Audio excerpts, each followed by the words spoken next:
3D flowers.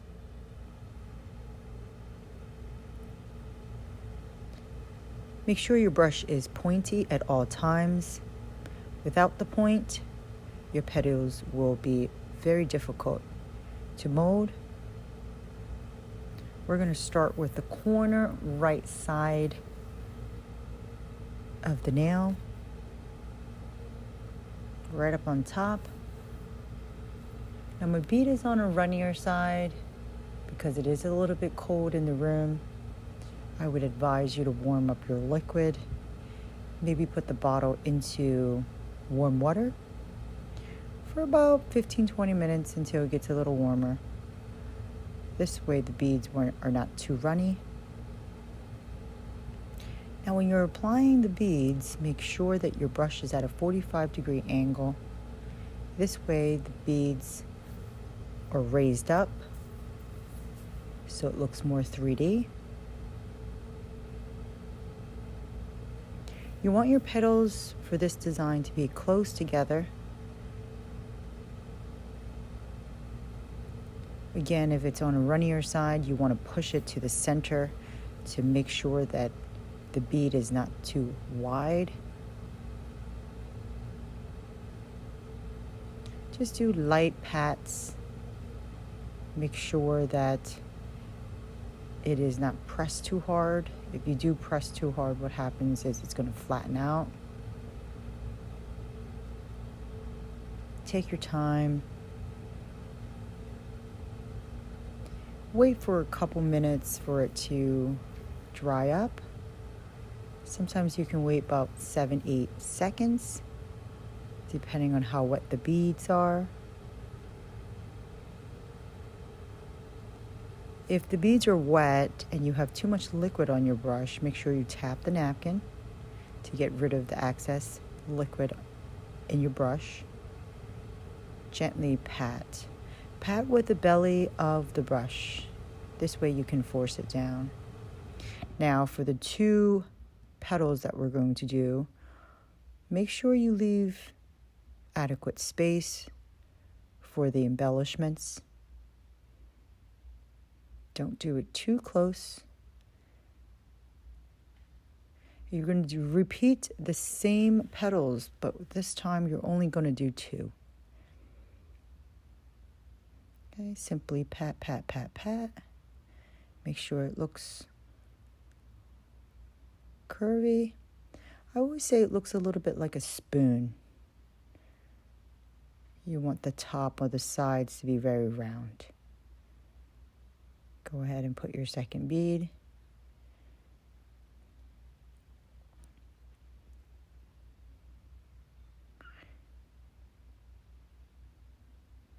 Pat it.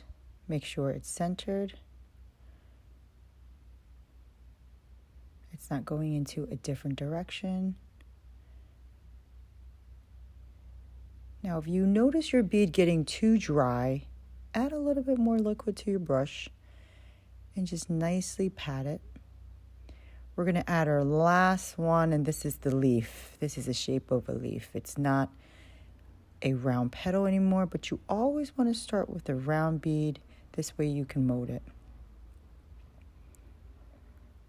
Make that into a teardrop.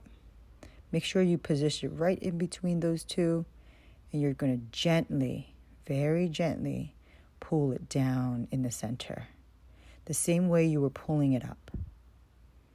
Okay, wet your bead and simply just push it together and create a leaf shape. Now to the embellishments. Again, I use builder gel. You can go ahead and use regular gel if you like. Builder gel has a thicker viscosity, so it stays a lot better. But it's your choice and your option of whatever you want to use. If you're using glue, then you want to move quite quickly to put the embellishments in.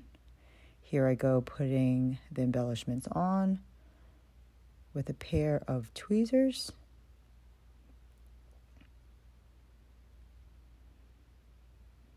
You can see the thick consistency it has, and it doesn't really move.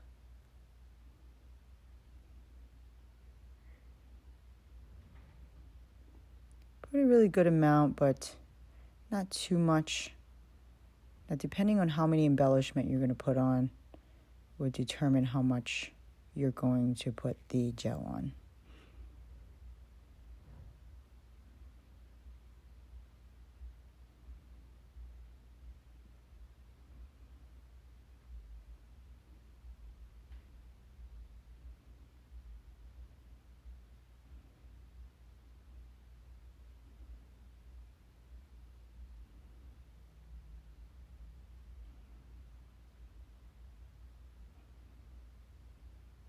We're going to place 3 rhinestones right there.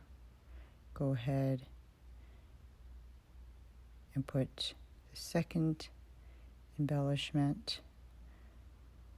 A little too big. We're going to go with a medium size. And then smaller ones on the side there. And with this particular design, we're going to add a couple more on the side of the leaves. Right on the side of the leaf. Okay. And here you got it. Then you're going to cure this until it's nice and cured.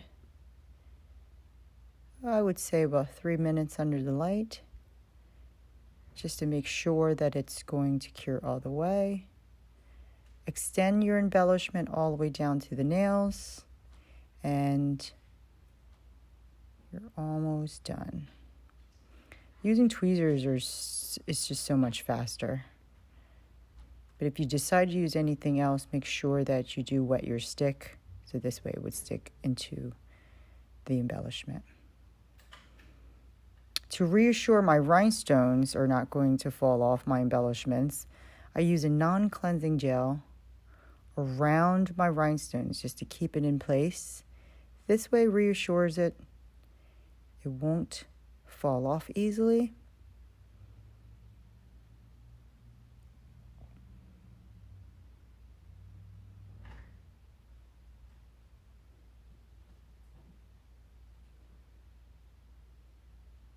And there you have it. And cure for another 3 minutes. And you are completely done.